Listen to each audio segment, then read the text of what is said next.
What's up, everyone? Derrick Broze here with another Walk and Talk. Miriam and I are coming to run in the park. And I got a few things to share today. This is actually an important video that I've had planned in mind for a while, and you know what, I think it's going to work as a walk and talk, so we'll go ahead and do it like this. But please, just because I am walking around outside, do not let that fool you to think that this video is any less important than if I was sitting at my desk sharing it with you. So a couple of things on my mind. First off, I just want to say again, thank you to everybody who's been watching the new episode of the Pyramid of Power, Chapter 12, Crimes of the Intelligence Community, which we've been working on for 3 or 4 months. Honestly, I mean, I worked on it research-wise for a month myself and then passed it off to Becca, and she's been working on it hard for the last 3 months and getting it perfected and fine-tuned, and it's the longest episode we've produced so far. For those who don't know, my goal with the Pyramid of Power is to try to have these 30-minute or less succinct videos telling you about the big media, big education, all these different areas. But it's kind of impossible when it comes to the intelligence community because of how big their rap sheets are. And not only because I didn't just focus on the US intelligence community, I focused on the US, UK, Russia, China, and of course Israel. And in fact, I think some of the research we have on Israel in there is some of the best out there. You're not going to find too many other people talking about the Talpiot program, Unit 81, obviously Unit 8200 is a little more popular. Encourage you to check that out, thepyramidofpower.net, Season 3, Episode 12. You can also find it at theconsciousresistance.com. All right, so the reason this video is called The Difference Between Belief and Knowledge, or Believing and Knowing, is because I see such a problem in the independent truth, the reality-based community, as James Corbett says, in being based in reality. Honestly, so many people hold things in their minds that they believe are facts or believe to be true when they are not true, and when it's obvious they're not true. And they go around repeating this false information. And in my mind, this is all part of, if you go back a few years ago, when the Bilderberg Group was still the focus, the Bilderberg Group had a meeting, I think 2018, 2019, and they were talking about the post-truth world.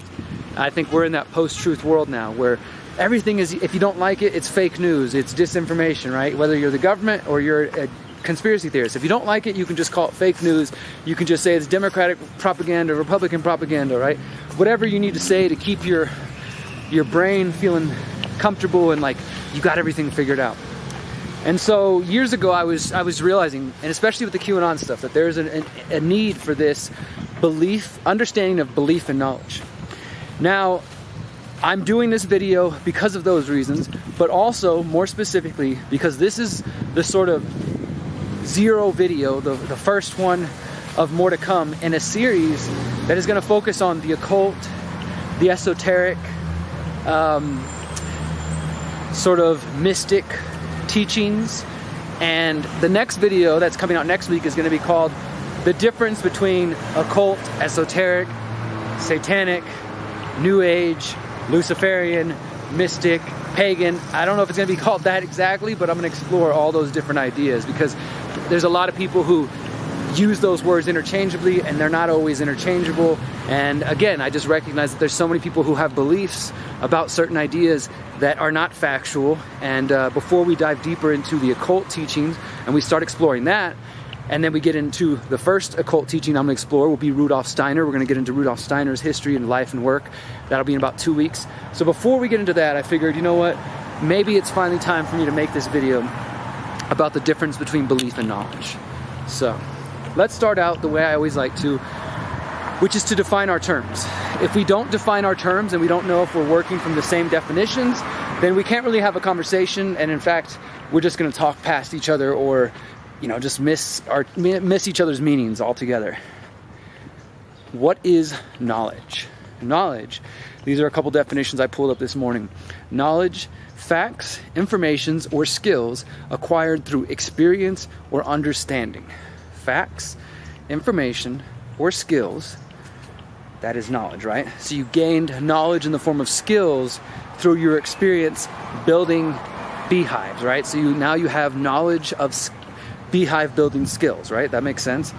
You gained information related to a specific subject you were researching by gathering data, hopefully checking your facts and comparing that information against other sources, you found something that you believe to be true and factual.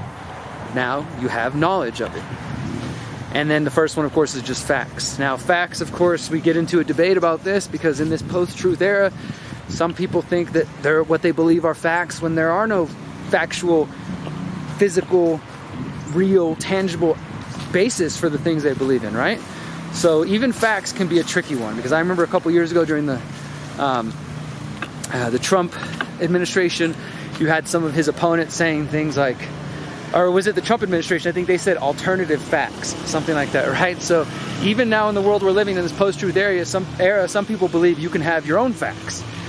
But generally speaking, knowledge is facts, information, or skills acquired through experience or understanding. I also had another definition here that might be useful. Theoretical or practical understanding of a topic. A theoretical or a practical understanding of a topic. Now, I think that's interesting that it says theoretical, because theoretically you have knowledge of a topic, but the study of epistemology, the study of knowledge itself, which is way bigger than this video today, there are philosophers who question whether or not we can even truly know anything, right? How do we know that we know something, and how can we prove that we know it, and how do we prove that it's based in some sort of reality outside of ourselves, right? It gets into some deep questions, but that's another definition for knowledge. Theoretical or practical understanding of a topic. Now, there's also the type of knowledge that is more about your own mental state or your knowledge of your own self. And this is the sort of knowledge that is gained through introspection, right? So this isn't like studying books and interviewing witnesses and suspects and sources and gathering information from the physical realm. This isn't going out here and studying trees or learning how do I turn these trees into a home, right? That's physical knowledge, right? Introspection is knowledge of one's own self or knowledge of one's mental states. So you can have knowledge of what's going on inside of your mind, and I mean, it's kind of difficult for us to say anybody else can tell you whether you're wrong when you're like, no, I know what's going on in my own mind. I know what's going on inside my head. I know my feelings, which is typically true. But hey, sometimes we don't always know. Sometimes, our minds can be a clutter. But generally speaking, those are different kinds of knowledge. Knowledge from facts, knowledge from information, knowledge from skills, experience, acquired through experience or your own understanding, or introspection, knowledge of self, your internal states. So that's knowledge. Now we're going to explore what belief means. Belief is a little more tricky. One definition I found was acceptance that a statement is true. So you have belief in something, right? That doesn't mean it is factually, objectively true in the physical realm or even in the realm beyond the physical, the world beyond the five senses. But that's what a belief is. It's an acceptance that a statement is true. That's its most basic level.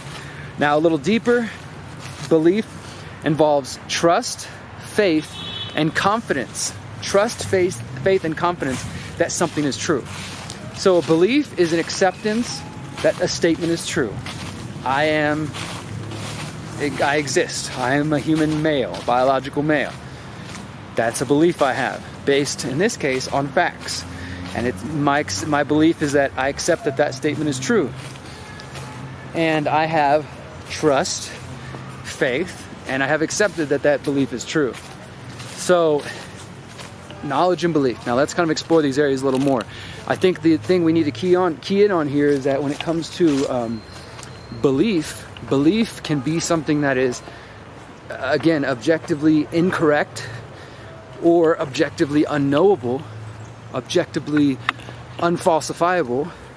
For example, if you have a belief in a religion or a God, your religious or spiritual beliefs, like mine, can't necessarily be proven incorrect, but I also can't prove them to you objectively with math or physics or science. I mean, maybe that's changing, right? With things like quantum mechanics, quantum physics, people are thinking we're going to be able to find the existence of God or God's hand. That gets into some ideas like simulation theory and intelligent design and stuff like that. But the point is, our spiritual beliefs, our religious beliefs, our beliefs about God are simply that. They are beliefs.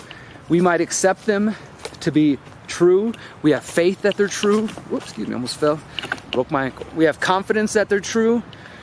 But you can also know that.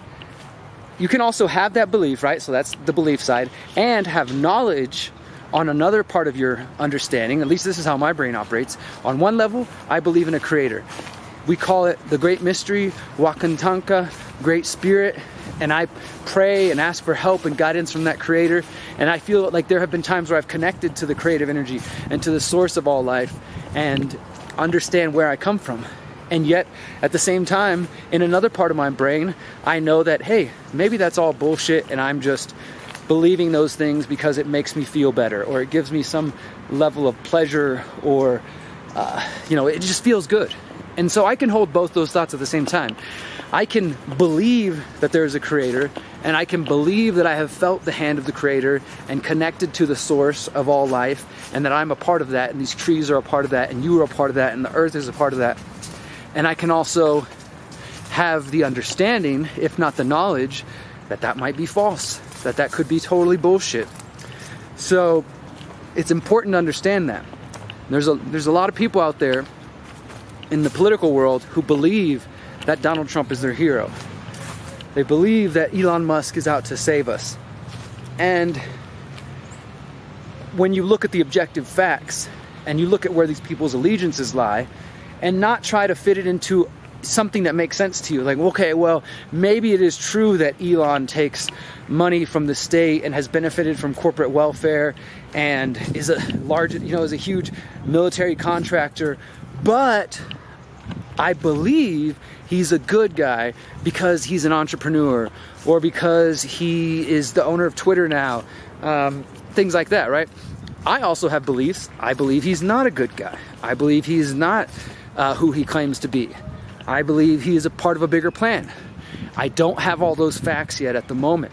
I have bits and pieces of facts about his life, and those give me an informed opinion. And then from there, I use my experience, my internal knowledge, based on past experience and past studies, to make what I believe to be an informed judgment, which is that Elon Musk and Donald Trump are controlled opposition. I'm just using this as an example, by the way. However, clearly there are other people who look at the same set of facts and same information about Elon Musk and Donald Trump, and they come away feeling like, yeah, well, maybe that's true, and I don't really like that, but my belief is that he's still better than the other guys, or that he's still on our side, or whatever, right? So, knowledge and belief. We can look at facts, we can look at data, and still come away with different answers because of our personal views and opinions. But we need to be able to acknowledge and say, hey, but this is just my belief, my opinion, I don't know if this is actually true. And then to other journalists and content creators who may happen to come across this, if you've made it this far, we, I believe, have a responsibility to make it clear to our audiences the difference between knowledge and belief. To say, here are the facts I'm going to report. I know that Jeffrey Epstein met with these people. Here's the records we have of that. Here's the statements, all that good stuff, right? And I believe he was working for this organization or that organization based on the facts in front of me, right? You can still understand and you can be a conscious and I think a mature enough adult to say, we don't know everything, right? We've got some of the facts, some of the information, and to be able to distinguish between the difference. I think this is something that more independent journalists need to take seriously. And this is something I'm trying to teach with my journalism course, by the way, which is going great. And yeah, this is, so like I said, I'm going to be getting deeper into the occult, the esoteric, the mystical, and these are topics that trigger a lot of people, especially religious folks, but I'll say specifically Christians because those are the people I deal with mostly being on the Western Hemisphere. But I'm sure Muslims could be triggered by esoteric talk, and Jews and everybody else who says, no, that's satanic or that's evil. That's not the real teachings. Those are your beliefs, right? And it's okay for you to have those feelings, but it's important for you to be able to stop and say, look, I don't have all the facts, right? I feel this way. I don't like what I'm reading. I don't like the source of this information. I don't like the words they're using, but I don't know for certain. I can't 100% say this is satanic, evil, occult, Luciferian, whatever words people like to use. Instead, you can just acknowledge that there are limitations of your knowledge base, which we all have limitations to our knowledge. None of us have access to every single bit of information that is available. unless you plan on doing that Neuralink, Elon Musk fans. But at the moment, our knowledge is limited, and I had to come to a place personally in my research and my journey, accepting that I will never figure it all out. And this is a tough one for me, and I'm sure for some of you out there who are like hardcore researchers and love to be knee deep in research, you know, all the time and trying to get to the bottom of the rabbit hole. One of the things you find out is that the more research you do, the less you know. I mean, it's kind of a cliche phrase, but it's very true, because sometimes it's overwhelming. You have so much facts, potential knowledge, right? Facts aren't always knowledge, especially if it's not absorbed and retained and able to recite and communicate to other people. It's just data.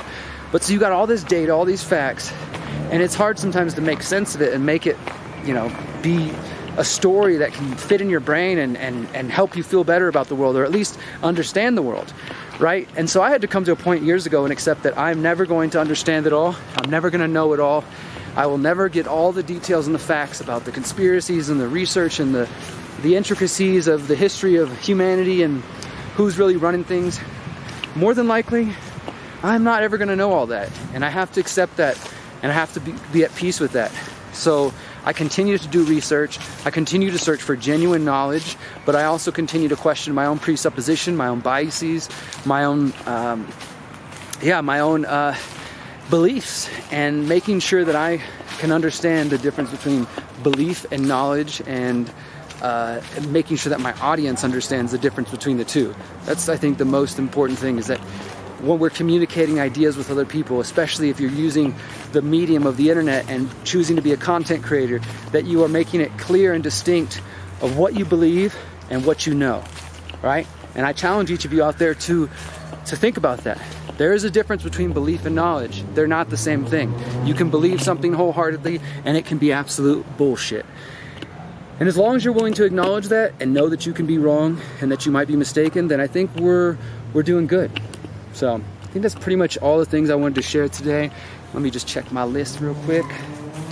Final thing here, the Greater Reset 4. I'm going to remind you guys again, you're going to keep hearing about it now. We're exactly 7 weeks away from the Greater Reset 4 co-creation, January 18th to the 22nd, 2023, happening live in Morelia, Mexico, where I live, and Central Texas, Bastrop, Texas, where John Bush lives, and for free online at thegreaterreset.org. Guys, we just posted the official schedule. We've posted the workshops and the excursions, trips to local towns that are taking place in Morelia. So if you have the money, the opportunity to get off work, I promise you it will be worth it to either come to Texas or come to Mexico. Trust me, it's better than just sitting at home complaining, bitching about the end of the world. Come be in person with people who care about these ideas, who want to do something about it, who care about truth, who care about solutions, who care about building community. Come together and let's build a better world we know is possible. That's what the Greater Reset is all about. The Greater Reset 4 co-creation happening live in Texas and in Mexico, January 18th to the 22nd, 2023. Check us out at thegreaterreset.org, guys. That's it. Till next time, remember, hope you are powerful, hope you are beautiful, and that you stay free. Peace.